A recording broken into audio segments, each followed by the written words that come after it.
The 10th and final collection of Ministry of Defence UFO files released by the National Archives. There are 25 separate files of sightings, something in the order of 4,300 pages in total, that you can now download from the National Archives website.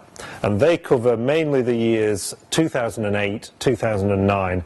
The Ministry closed their UFO desk and cancelled their UFO hotline in November 2009, and that brought to an end almost 60 years of collecting, analysing, and in some cases investigating sightings of mysterious things seen in the sky. The highlights of this collection of UFO files, the last one, is the build-up to the Ministry of Defence's decision in November 2009 to close the UFO files.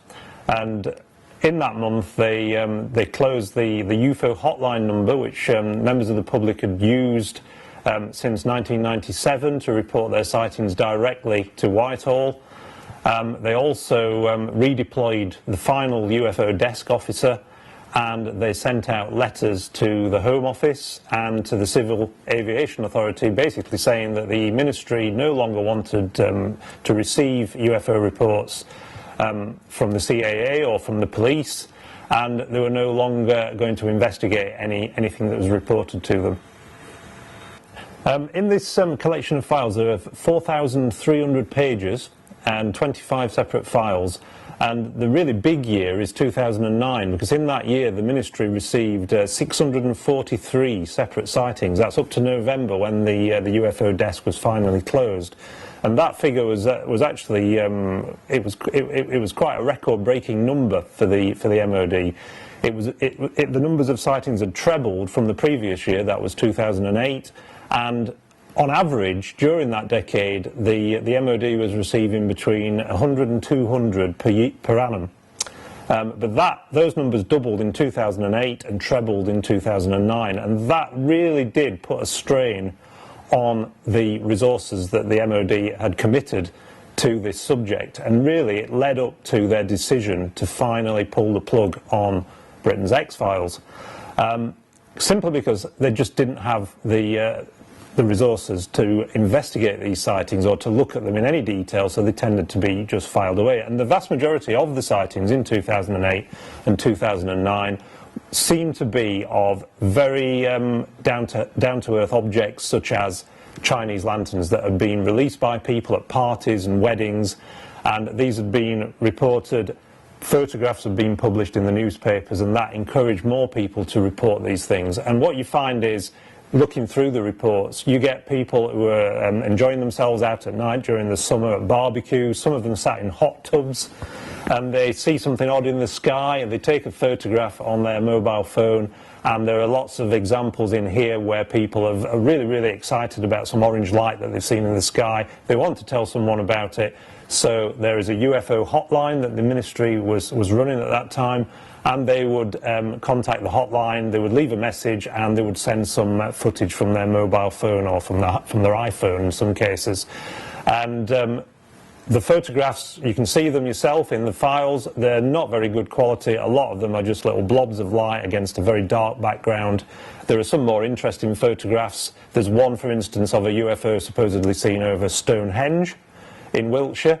But when you actually look at the description of that, you find that in a lot of these cases that people have sent photographs in, they didn't actually see anything at the time they took the photograph. So it's only when they downloaded it later that they've noticed something odd.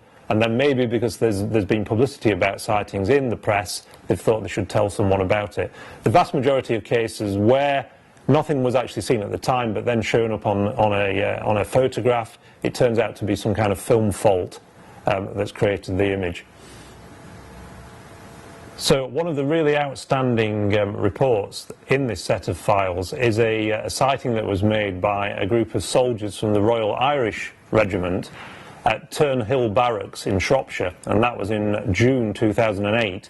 This was a period when the Ministry was receiving a very large number of sightings of objects in the sky that were described as orange ball-shaped phenomena that often was seen in clusters, of lights that bobbed around in the sky, moved around in formation, completely silent. And a lot of these sightings were reported in the national media, in the tabloids.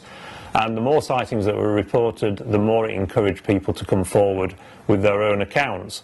And this group of soldiers, they were out on guard duty at this base in Shropshire, and they saw these clusters of small rotating objects in the sky. And one of the soldiers, a corporal, captured images of these objects on his mobile phone, and he decided to contact the news media, and the story appeared on the front page of the Sun newspaper. It later emerged that the manager of a nearby hotel had a wedding party on the night of this sighting, during which the guests had released a large number of Chinese lanterns. And so the obvious conclusion was that what had been seen by these soldiers were Chinese lanterns. So there's quite a substantial file on this sighting and how the Ministry of Defence decided they would react to it. What you get in these files are lots of amusing letters from people who believe they've been contacted by aliens, people who are getting telepathic messages from aliens, and you get lots of photographs that people have taken of odd things in the sky, and sometimes people send in sketches and even Photoshop images. Because they haven't had a camera with them, and they want to have some way of depicting what it is that they've seen. And also, one of the more amusing enclosures in these files is this letter from a schoolgirl that was sent to the Ministry of Defence in January 2009, and she'd been out in the garden with her father, and she'd seen a lot of little flying objects flying around in the sky, and she wrote to the Ministry of Defence, and she sent this little picture of an alien waving from inside a flying saucer, and she was saying, "Please tell me what the truth is, I have a right to know." What you also get in these files are, you get people reporting things, unusual natural phenomena, and this is one that I found particularly interesting, and it happened in August 2009, and this is a lady in Dorset, and she was in her kitchen one night, 9:50, and through the kitchen window came this bright white fireball about the size of a football, and it flew in through the open window and exploded in a flash of white light in her kitchen. And she was obviously, as you can imagine, extremely upset and worried about what had happened. But reading the description, it's a classic account of what's known as ball lightning, which is a very, very rare form of lightning that is sometimes reported, and there are numerous other examples of people who've seen these lightning balls that have actually sometimes come down the chimneys in houses or floated through open windows. And there are examples of people who have been harmed by them and burned, but in this case, fortunately, this lady didn't suffer any ill effects, and she could find no traces of this thing once it had exploded. So she was very, very fortunate. We've now come to the end of this programme of releases for the UFO files, and it's often said about UFOs that the truth is out there. Now, in my opinion, the truth is actually in here, in these files, and I would encourage everyone who's interested in this subject, whether you believe or whether you disbelieve, take the time to have a look at the contents of these files that can now be downloaded from the National Archives website.